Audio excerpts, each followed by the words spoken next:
Hello everyone, this is Barzwolf speaking, coming to you again with another video in my series of videos for warrior tank training. Today we're going to be covering talent point assignment, where you're going to put them in your talent point build so that you can be a more effective and efficient warrior tank. If you pull up your talent pane by pressing the letter N on your keyboard, you'll see that there are 3 talent trees for warriors: arms, fury, and protection. For obvious reasons, if you're going to be a warrior tank, you're going to want to use the protection tree as your primary talent build. If you look on the top line of the protection build, there's 3 abilities: Insight, Toughness, and Blood and Thunder. Insight is more of a PvP or player versus player ability, really not necessary here if we're talking about warrior tanking in dungeons and instances. The second ability is Toughness. This is a no-brainer for warrior tanks. This is going to, with 3 points assigned to it, it's going to increase your armor value from all of your items by 10%. The more armor you have, the more damage you can take. The third ability is Blood and Thunder. This is essential for warrior tanking, especially when you're dealing with large groups of mobs. This ability applies Rend, if you've already applied it to one target, to all targets simply by applying Thunderclap. This is going to help you pull and solidify aggro very efficiently and effectively on large groups of mobs.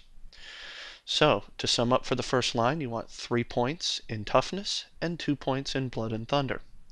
On the second line, you're going to see Shield Specialization, Shield Mastery, Hold the Line, and Gag Order.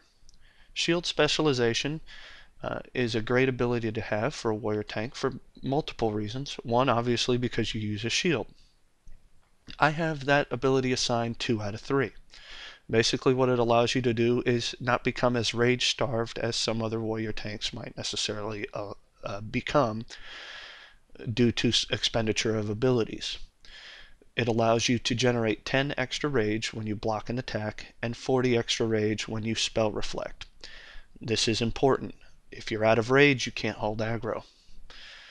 The next ability is Shield Mastery. It reduces the cooldown of your shield block by 30 seconds and your shield wall by 180 seconds. So basically it allows these abilities to become a 30-second cooldown each. If you macro them together like I have, it allows you to use shield block and shield wall together. I assigned 3 points in that talent pool. The next one is Hold the Line. Hold the Line increases your critical strike and critical block chance by 10% if you assign 2 talent points to that ability, following a successful parry.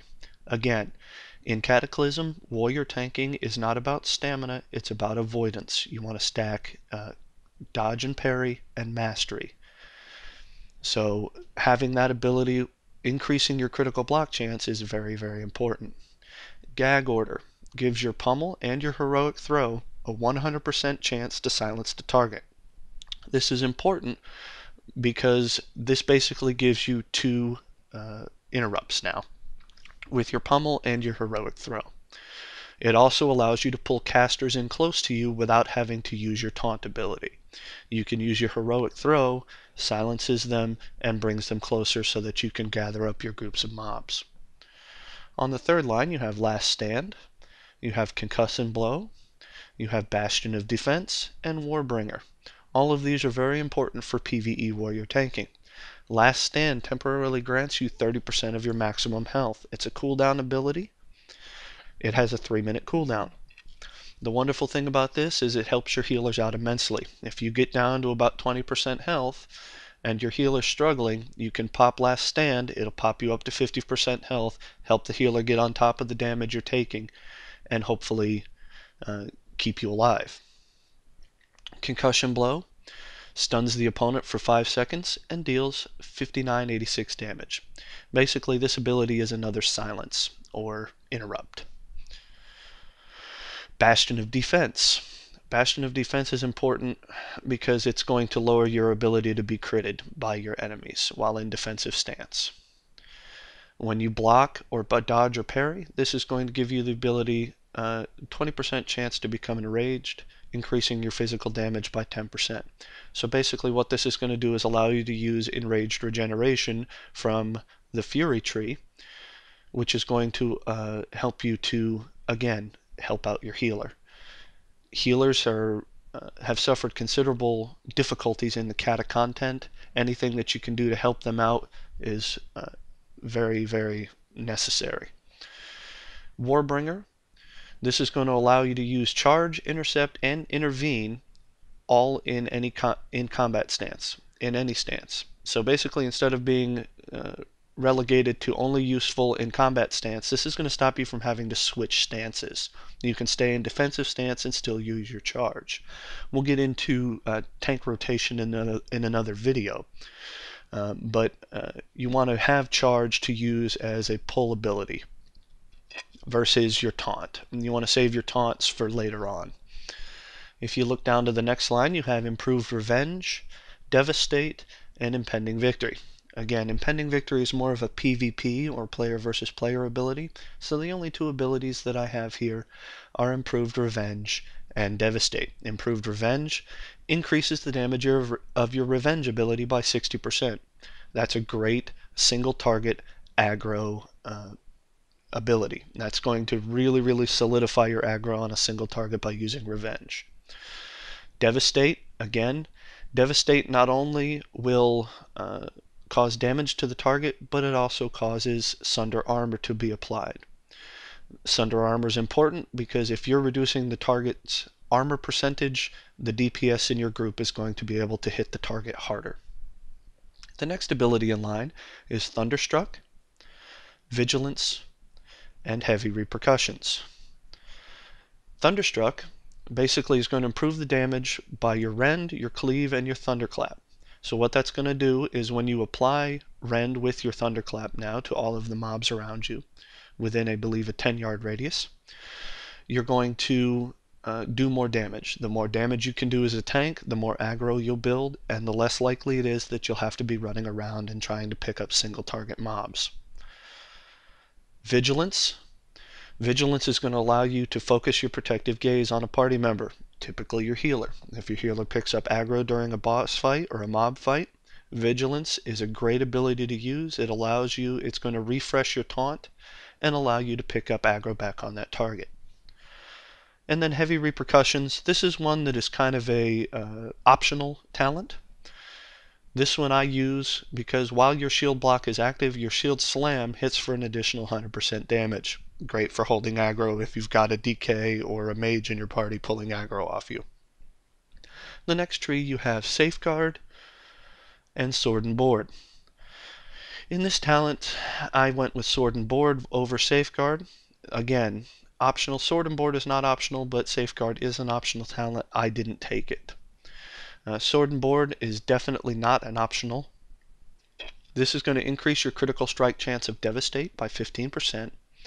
And in addition to that, when your Devastate or Revenge deals damage, they have a 30% chance of refreshing your cooldown on your shield slam. Important because if your shield slam is being refreshed more often and it reduces its cost by 100%, then you can continue to hit the target. Again, with warrior tanks, we're ramp tanks. It takes us a couple seconds to build aggro due to the rotation that is required from us to hold aggro on a target.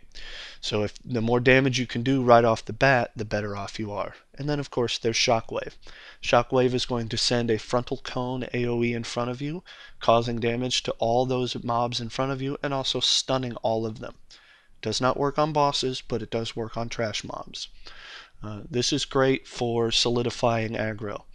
If you hit them with Rend and then Thunderclap to spread the Rend to all of the nearby mobs, and then you hit Shockwave, you're really going to solidify that aggro, and you're also going to get your healer a chance to get on top of the damage that's being done to you. That completes all of the talents that you'll need for protection. I have a total of 31 talents in the protection tree. Now we go to our optional talents. If you look over into the Fury tree, there's Cruelty. It increases the critical strike chance of your Bloodthirst, Mortal Strike, and Shield Slam. Now, Bloodthirst and Mortal Strike are Fury talents. I'm not really worried about those. But having more damage done by your shield slam, again, I hate to sound like a broken record, but the more damage you can do, the more aggro you're going to hold. So I put 2 talents into cruelty. If you look over into the arms tree, you have War Academy, Field Dressing, and Deep Wounds I have talents in. War Academy, again, increases damage of your Victory Rush, and Slam, and Devastate.